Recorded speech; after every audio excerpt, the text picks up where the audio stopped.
Janice Selbie has divorced religion.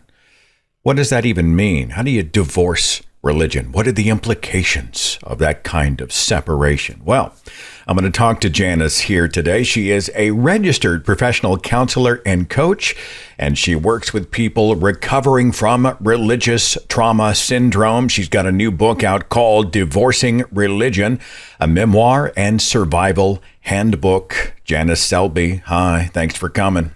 It's so nice to see you again, Seth. Thanks for having me on.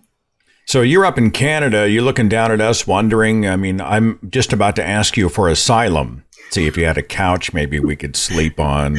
Seriously, I told my husband we better get another pull-out couch because I'm hearing from so many of my dear friends and loved ones in the United States who are just thinking it might be nice to be somewhere else. So I think on both sides of the border, we're really actually feeling for each other right now. We've always had a good relationship, and it's just a little bit of political chaos going on right now. Are Canadians, I'm not asking you to speak for the whole country, just your experience, but is it now we despise Americans because they're idiots, or do they understand that there is a group of people who are just as horrified, if not more, than everybody else?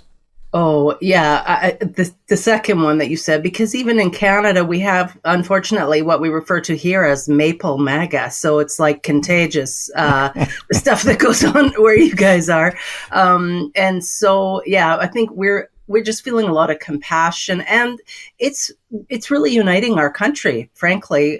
Canadians are usually pretty chill, but this feeling a little bit like we're having some maybe persecution or a little more intensity coming from that side of the border. Canadians are really pulling together and flying our flag and just supporting each other, but also recognizing you guys are having a pretty bumpy go of it over there.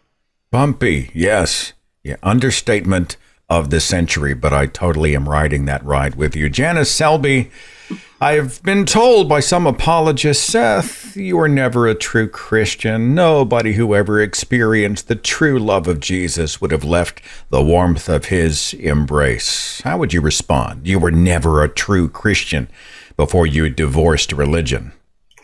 I just find that so invalidating. It lets me know that the people who are making that comment really are lacking in compassion, and probably to some degree they have fear about their own belief system when they are saying that. And really, people are fearful that apostasy might be contagious. And a lot of times that's why we don't hear from people. It's just crickets when we leave and we stop attending, and we think there'll be a big brouhaha and people will be so upset. But there's often a lot of quiet, and people don't want to know too much about why we don't believe anymore.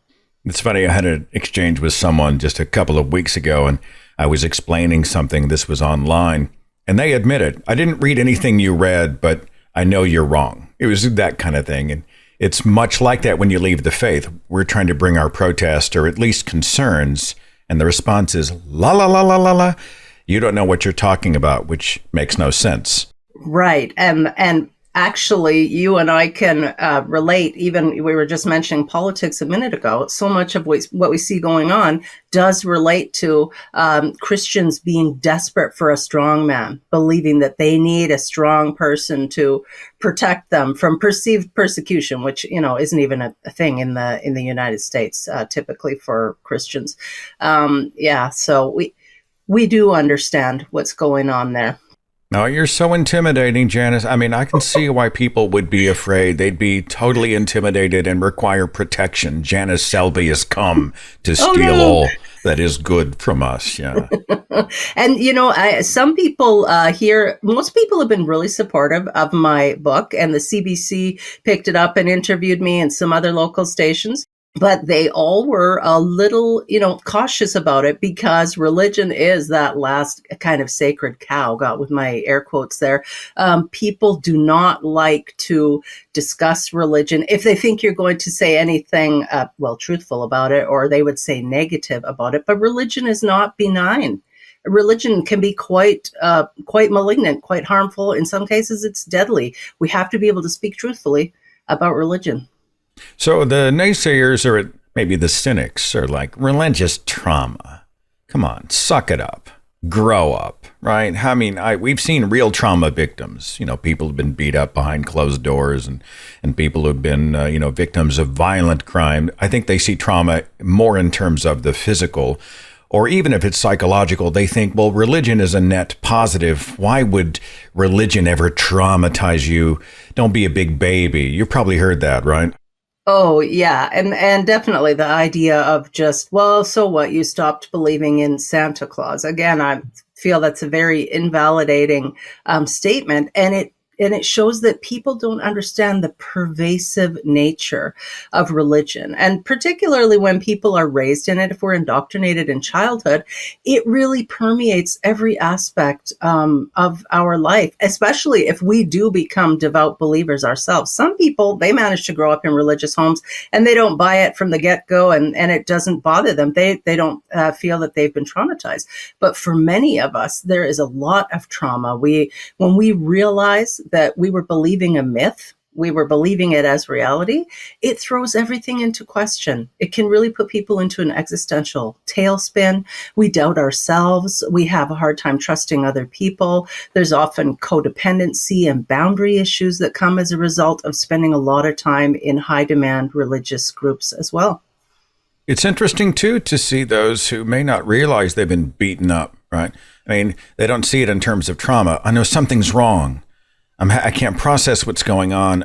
I feel broken. I feel like I'm not, but they're not connecting the dots between, oh, the abuser abused me. That's probably classic abuse model there, right? Yeah, I think it can be a lot harder for us to see. And also, when we are raised in a religious setting, a lot of times we are taught that we must forgive. I call forgiveness the F word when I'm dealing with my clients, because forgiveness can be weaponized by abusers. And so we can even get to the point where we gaslight ourselves, and that we think, oh no, that wasn't really abuse or neglect, was it?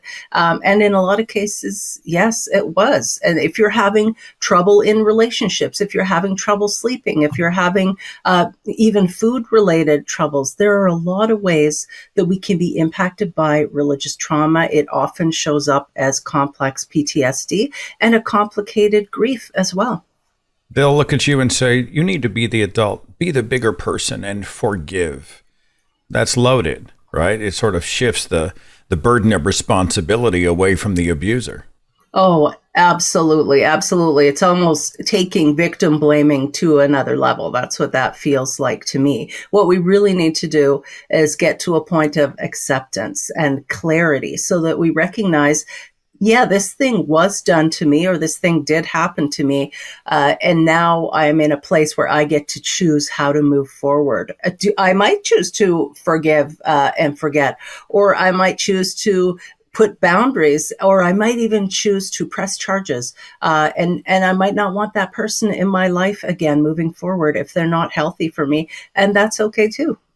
Agency is hard, isn't it? When you come out of a high control culture. The book is called Divorcing Religion, a Memoir and Survival Handbook. It's actually divided into two halves. A terrifically written book, Janice.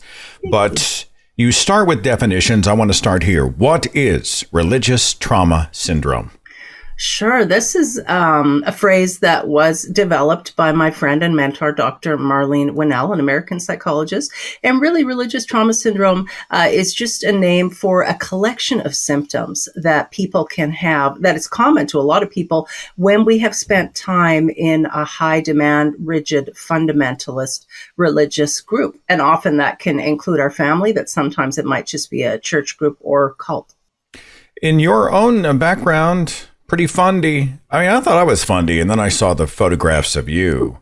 And I thought, oh, you took it to a whole new level. But are we talking the classic stereotypical nuclear family, dad brought the fear, mom brought the nurture, all in the name of Jesus kind of thing?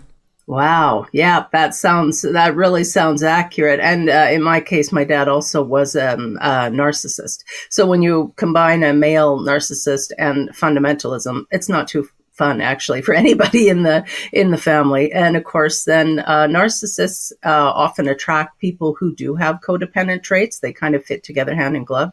So then that was my model of relationships when I was growing up, and I think it's a fairly common model for people. But yeah, so I really gravitated towards rules because in my house I felt that if I kept the rules, then I would be safe. Of course, the rules would keep changing. But so then, as far as my religious beliefs went, I felt comfortable. More and more rules I had, then I felt like I would be safer. So that's where I did the deep dive into Fundyland.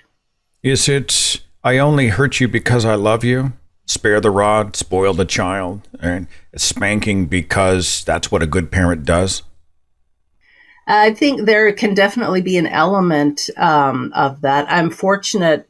I mean, in some ways, in my family, my mom actually wouldn't have tolerated my dad physically harming us. So there was very little spanking, but Okay. there was a lot of yelling and disrespect and just making people feel scared and small. And so that we would hide a lot of the time. And of course, sadly, I took my fundamentalism even farther than my parents. They had raised me in a Pentecostal home. And when I was married to my first husband, I really did a deep dive into Haldeman Mennonite, the Haldeman Mennonite group. And so that's when I started wearing a head covering, no makeup, no jewelry, no TV, this sort of thing. And that's when I really started listening to James Dobson and unfortunately even some awful authors like the Pearls who really talked about disciplining babies and toddlers and just going overboard. So I'm glad that I didn't fall completely under their sway, but I feel I was tougher on my kids than my parents were with me. And I've had to have some pretty big apologies and conversations with my kids through the years about that. May I ask if those apologies were received? Yes. I think I had been talking about it and giving lip service, like really apologizing with my words a lot. And then one night I woke up in the middle of the night and I wasn't living with my kids at that time. And the weight of how my decisions had impacted them. And I ran to my computer and I wrote them each a letter, a separate letter addressing individually these things. And I emailed them, and the kids were like in their late teens at that time. And the next day they both had sent me the most beautiful letters back. And my youngest one, who was 16 or 17, she said, "Mom, you don't ever need to apologize for this again. I know how sorry you are." Wow. So that was my indication. Okay, I don't need to keep bringing this up and rehashing it with them. But yeah, there was a lot of sorrow on my part for sure. So back to, I'm not going to beat the dead horse, but the malignant male narcissist that was the model for your home. In the book, you talk about how Christianity, biblical Christianity, we know people have watered it down out there, but this is attractive. Specifically, it's very attractive for male narcissists. You want to talk about that? Well, sure. And I think also it can even, in some ways, breed boys. Take boys who maybe wouldn't have been that way, but if they are taught over and over again that their place is to lead and they must do it with a heavy hand, that their word is not to be questioned, they have got to have the final say in situations. That's unhealthy. And I can't believe that I used to believe that. And in fact, I believed it to such a degree that I stopped voting for a time. And that also was tied in with the tradition, the Mennonite tradition that I was investigating.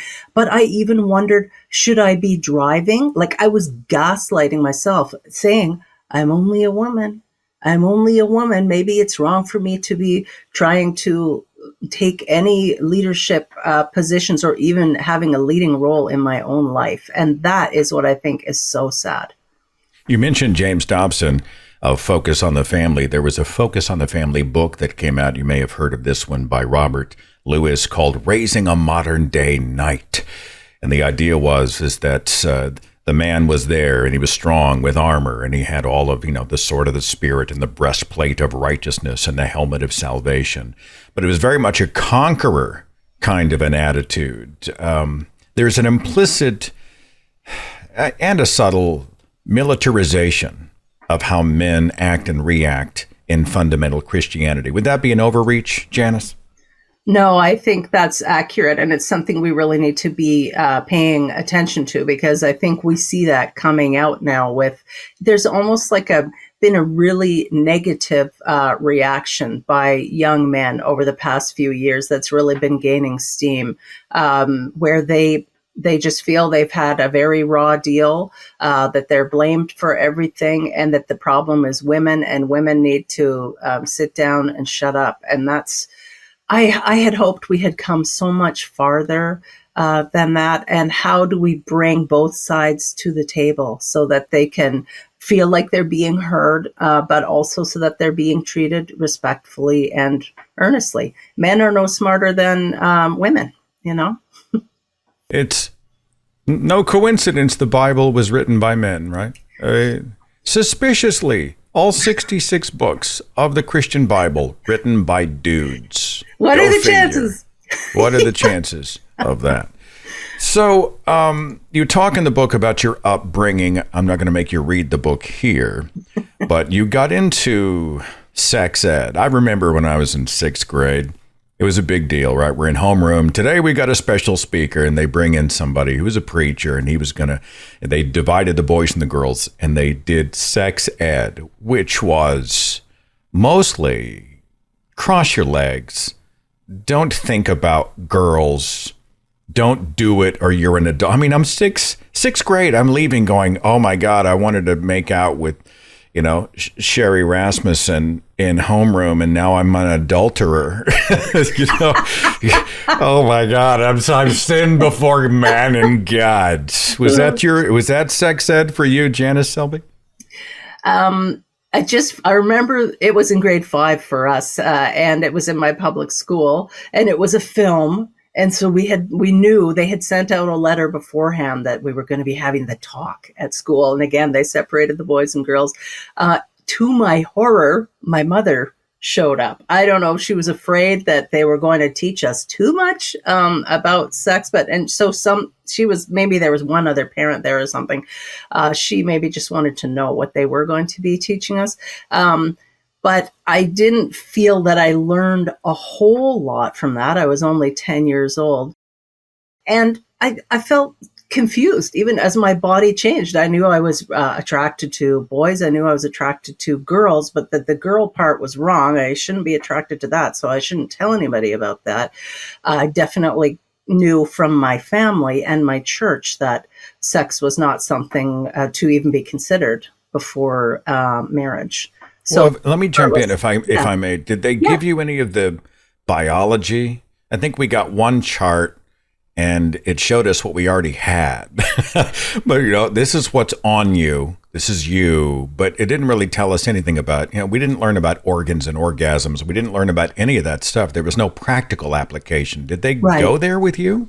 No, it was like, here's how your body is going to change, girls. Here's how it's going to change. But there wasn't they weren't addressing sex and pleasure and relationships and things like that. I mean, like I said, it was grade 5. So I think it was good that, we were taught here kind of what to expect as our bodies change over the next few years. But it sure would have been helpful then, maybe in grade 8 or through high school or something, to have additional sexual education to follow that up with.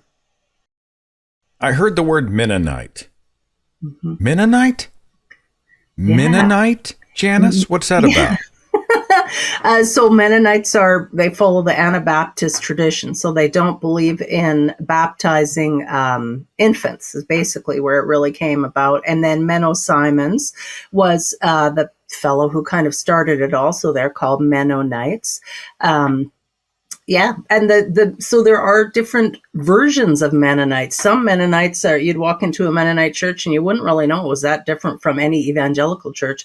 But the one that I was involved with, the Haldemans, they were very different. The men and the women sat on, in different pews. There were no instruments for the music when we were singing. Women always covered their hair and, wore skirts and dresses, very, very modest. And that's the part that appealed to me, because I saw in the New Testament, women aren't supposed to be fancy. They're not supposed to be wearing jewelry, and they are supposed to cover their hair. And we were never excused from that. So I just felt I was really being biblical and obedient. And being obedient was super important to me back in the day. So in the book, Divorcing Religion, you call it Mennocostal. And of course, the whole time I'm thinking, under his eye, Janice, right? Blessed be the fruit, Janice. We're talking Handmaid's Tale stuff here? Yes, yes. And actually, that even got me to reach out to Margaret Atwood. And I had her on my podcast last year. We were talking about Handmaid's Tale. And the reason I had reached out to her was that I felt in some ways like I had lived that. And it was frustrating and upsetting to me because I felt a lot like I was the one that put myself through that. But my first husband, he wasn't a very uptight person. He would have been quite happy to just let me be myself. But because of the way that I grew up, I really had a bent towards fundamentalism. But yeah, it is a lot like Handmaid's Tale. And that's what's so scary we see going on in the United States right now. Margaret Atwood, what a score. Like a big fish. When she agreed, you must have been over the moon. It must have been crazy. Yeah, no one was more shocked than me. But so my husband and I were watching Handmaid's Tale one day, and he said, "Oh, I know her. I know Peggy." And I said, "Well, who's Peggy?" And he said, "Margaret." I said, "You know Margaret Atwood?" He said, "Yep, I've stayed at her house before." Because he used to take her and her husband, Graham, her late husband, he used to take them bird watching in Cuba. And so my husband's from the United States. He'd have to come to Canada first to go over to Cuba. And so as soon as he told me that he knew her, I was like, well, I'm going to write her a letter right away. And so I had to go through her publishing house rather than directly to her, of course. But she was so kind to agree to come on my small Canadian podcast. Oh, remember the little people, Janice. Remember the little people as you hobnob with all these A-listers. This isn't in my prep, and I don't mean this in a creepy way, but I'm just curious because it's a common thing when people talk about escaping purity culture. So when you finally got out of all this, and you first I don't know how to say this, Janice, but you first showed skin, right? You first did a neckline or, I don't know, arms. If you come out of Mennocostal, I don't know what's considered scandalous. I don't have a framework. But the first time you thought, fuck it, I'm going to wear something that's a little more sexy or even exposes more skin. Is something going on up here? What's happening to you? Yes, I would say that there were... there were warring factions. There were some conflicting feelings going on inside me. But I'd had a few years in my very early 20s where I was backslidden. And so I knew what it was like. I had been to the bars. I had sung in rock bands and, had that kind of really secular experience. So in some ways, it felt like going back to what I knew. But I definitely felt nervous about what if I see people, what if I see church people in this sort of thing. But boy, I mean, in the memoir portion of my book, I talk about really, I went from one extreme to the other. I had some very wild times. I told myself that I would deny myself nothing, and I denied myself nothing, my friend. You just decided I'm going to own it, right? All the stuff. Well, I think some of that's a liberation exercise, isn't it? All the stuff that used to tie me down and control me, and everybody pointed a finger. And by being able to decide to or not to do it on my own terms is really a liberation exercise. So when I see you in my imagination looking in the mirror saying, this is what I want, or this is what I'm going to do, and who cares what anybody else thinks, that really, it's almost like you're working a muscle, you're developing a muscle of agency in your own mind and heart, right? Yes. And I think it would have been easier if I had moved to another place where nobody knew me and I could just start over again. That's the part that was so challenging, was that I still lived in the same community. So my family was here and people from church, and I dealt with that a lot. What will people say? What will people think? And I just had to get to the point where I felt like I don't care. They're living their lives and I've got to be free to live mine. And then I had to have some really serious conversations with my teenage daughters too about sexuality and, all the stuff that I always told you had to wait till you were married, all this kind of stuff. you don't have to wait till you're married, but you do have to be careful. So let's see how ways that you can be careful and what you think of might be good qualities in a partner, and have those conversations instead. So we weren't repressing things anymore. And that was a bit hard on their dad. And we're no longer married, but we are very good friends. But I think it was very good for my daughters. And they know they can come to me and tell me anything. She wouldn't mind me telling the story because she told it either on the show or on a video essay that I had done, a profile of Gail Jordan, executive director of Recovering from Religion. So she came out of a super, super, super fundy background, a little bit like you did. And now on the other side, she has taken agency and she is no longer governed by shame. And she does an amazing job helping other people to do the same. But she talked about the time that, like, she on Christmas or one of the stocking stuffers for her daughters were vibrators. You know, she gave her kids vibrators. And of course, that's just like a foreign planet because in my family, if the word sex ever came up, everybody's face blushed and they twisted up, and it was almost like they were having to just say it, sex. It was just so uncomfortable. So to be in a place of liberation where it's just, and then I envy those people, because I think, you know, if we hadn't been so shame oriented and would have simply accepted it as part of the human condition, something beautiful, but we got to know how to protect ourselves, know what it is and how it works and what's going on. I mean, I think how much more prepared for the world would I have been, right, Janice? Oh, yes. And I'm so glad you brought up Gail, because her daughter, Glenda, is going to be speaking at the Shameless Sexuality Life After Purity Culture conference that I'm hosting in Seattle in May. And I really want people to show up and support that event exactly for this reason. So many of us were repressed and suppressed when it came to sexuality, and we just don't have to be. People sometimes need a little bit of help, a little bit of reassurance, a little bit of coaxing out of their shell when they've lived their whole life feeling like they couldn't be sexual beings. They had to shut that part of themselves down. Is there a website for that, place people can go? Yes, thank you for asking. It's shamelesssexuality.org. I tell everyone that's short for orgasm, but it's for just shamelesssexuality.org. And the event is happening May 23rd to 25th in beautiful Seattle. I really want people to come join us. When you were writing the book, Divorcing Religion, this is kind of a Barbara Walters question, but I mean, as you're going, you're retreading those old steps. Did it kind of screw you up a little bit? I mean, that's pretty raw nerves after all this time, and you're digging up the past. Did you go through some stuff? Yeah, I absolutely did. This is my first book, so I didn't really know everything that would be involved in it. But as I was writing the memoir portion, sometimes things would hit me so hard that I'd actually have to step away from it for 1 or 2 months. And that was, recalling some of the very painful experiences through my first marriage. And even sometimes through things that I had done that had hurt other people. I don't try and paint myself in a great light when I'm telling my story. I'm pretty honest about it. Maybe shocking for some folks. But so, yeah, there were times when I had to step back, give myself permission just to kind of grieve and mourn, let some things go and build myself back up again and get back to the writing process.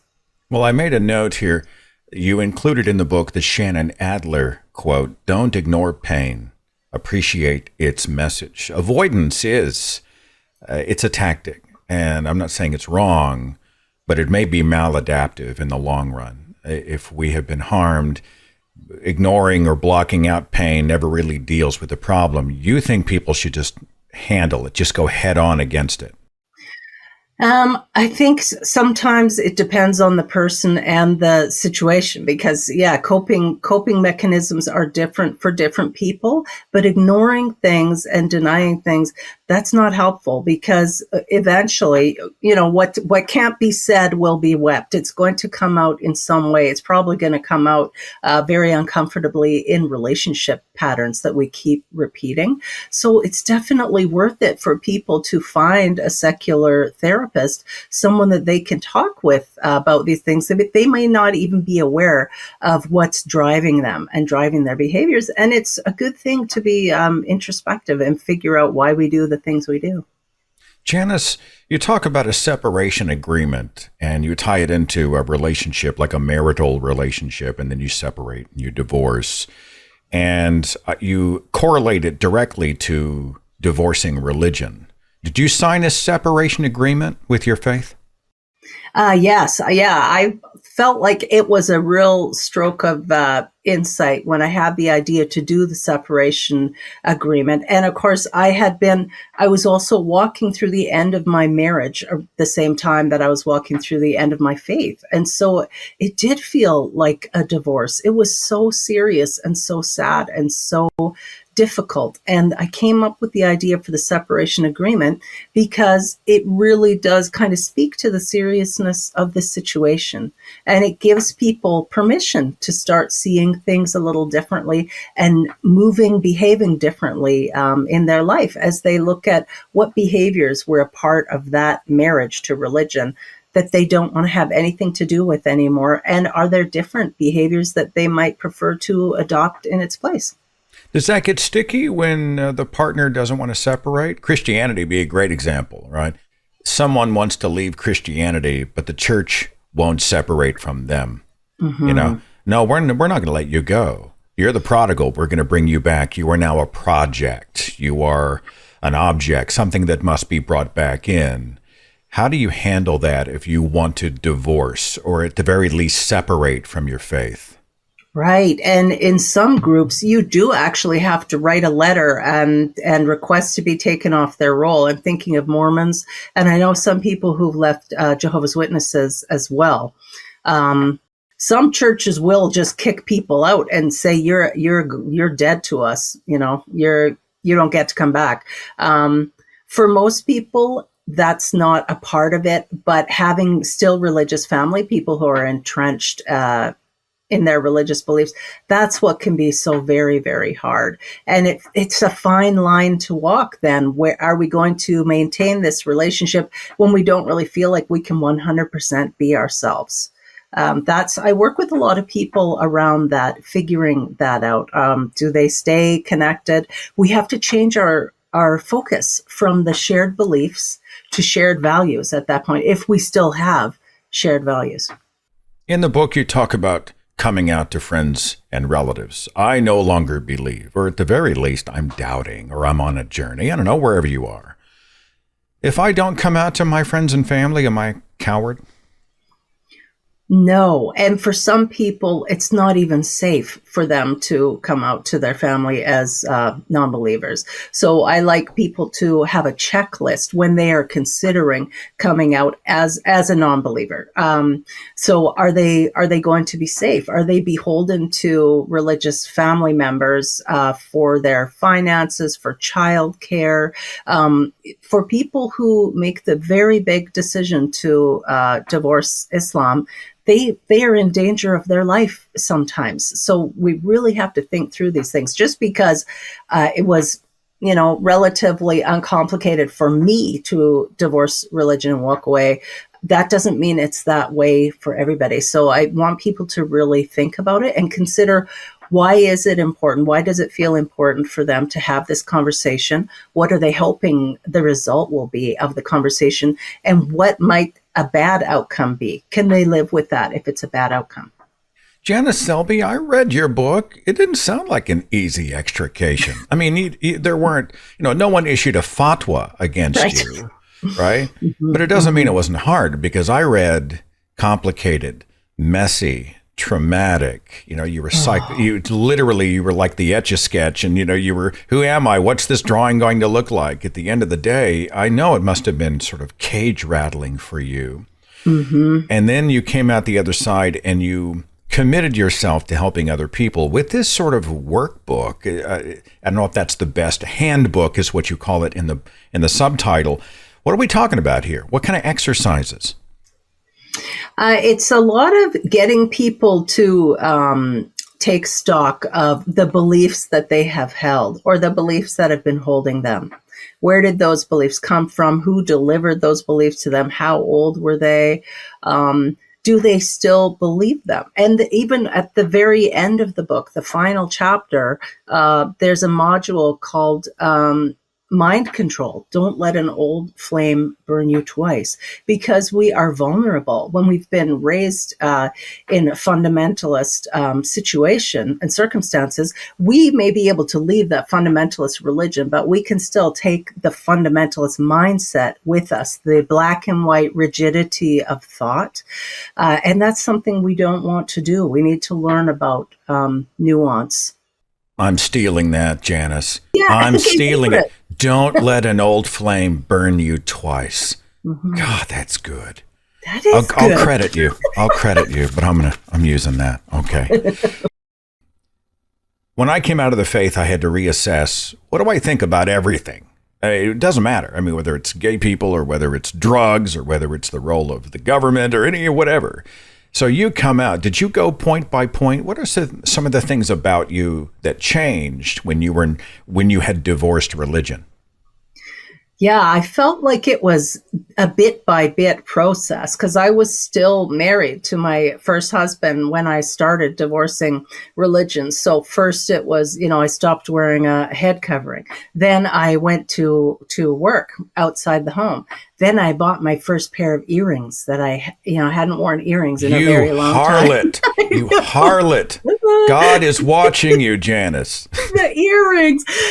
So it kind of went bit by bit like that. Oh my gosh, when I allowed myself to start enjoying secular music again and try and catch up on the decades that I had missed out on popular culture, there's still so many movies I haven't seen and references that I don't necessarily understand from the 90s and the 2000s.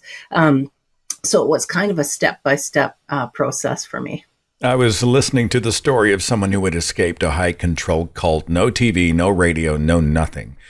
18 years old, 19, busted out, and was watching reruns of Friends just to try to figure out what had been going on in the world, because she didn't speak any cultural language beyond what was within her literal walls. And so she's watching Friends over and over again, just trying to how do they speak? What's okay to talk about? Was it that kind of deal, Janice? Oh my gosh. Isn't that something? That's a wonderful story. Crazy.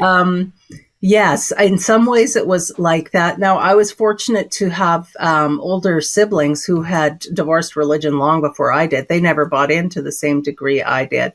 And so I was able to talk with them some. I didn't really feel like I could talk to my husband at the time. And I certainly wasn't talking to my church friends as I tried to figure out what was going on. And then I reached out, became very involved in the New Age kind of community there. But I, again, ran into a similar issue where I just eventually saw that I didn't belong there. I didn't have those beliefs either. And I didn't need to have any beliefs like that. So then I had more losses because I lost that community too. But it's all been helpful along the way as I figured out who I am and what I do believe. Oh, I saw your diploma. The graphic pasted in the book, something about the University of the Metaphysical. And I was like, this sounds like woo you. Right? This is woo you, Janice. Yep.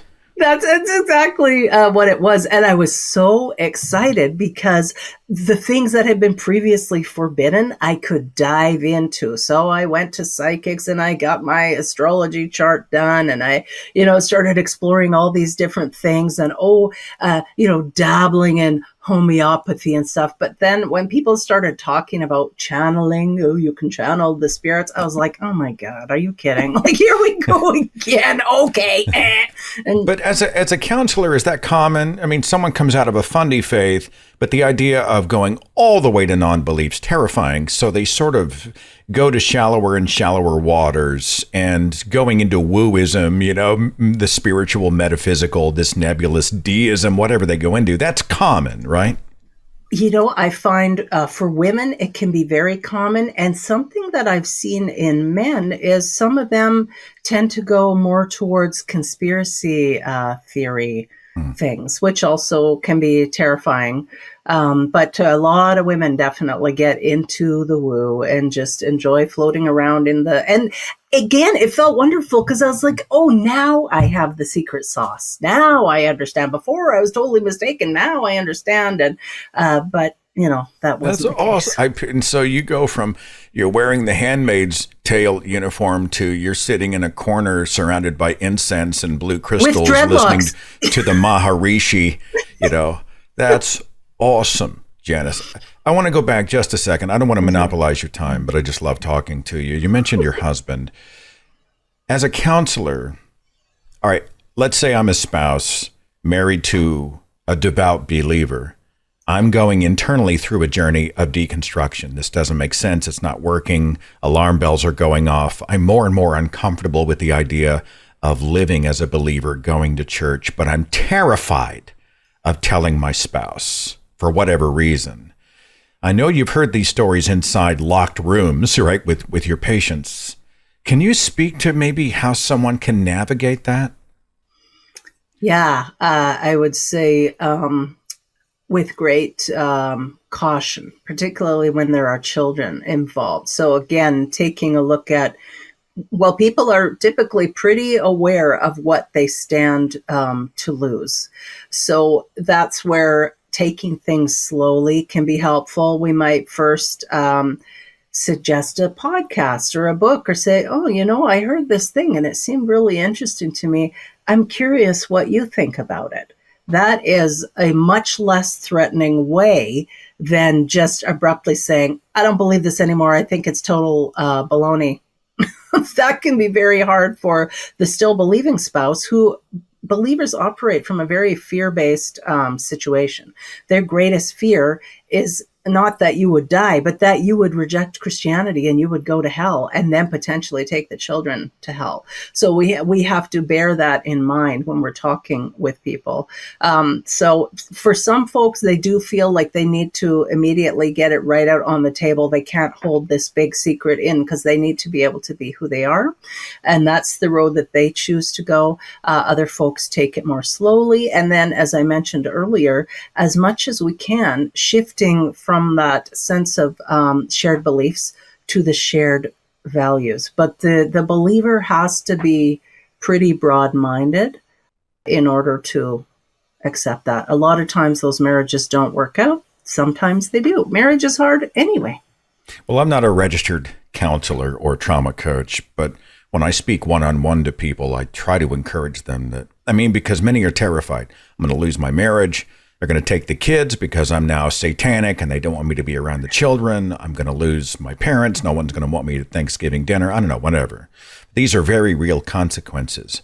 And I try to remind people that this is not your fault, right? Because they are demonstrating, would you call it conditional love, Janice? Yeah, and I think that's how we're trained in fundamentalist belief systems, that it is conditional, that it can be withdrawn when people reject the belief system.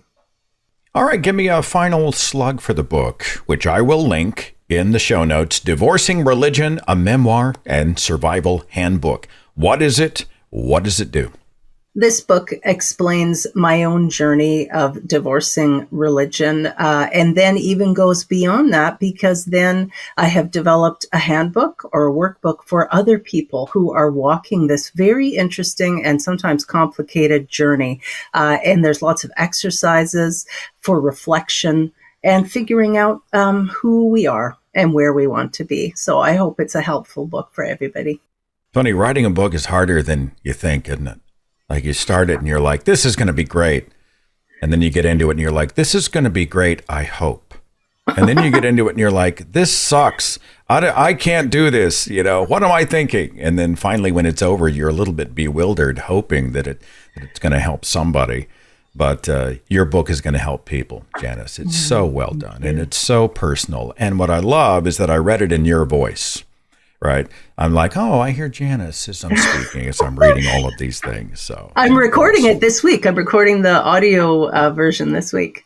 Wonderful. Well, thank you for the work you do to help other people. I know deconstruction is, a lot of people say it's sexy. What was there an apologist who said something like, oh, this is just a trendy thing people like to talk about because deconstructing is so sexy. And I'm like, you have no idea what you're talking about. And you'd agree with that, right? I mean, it's hard to deconstruct.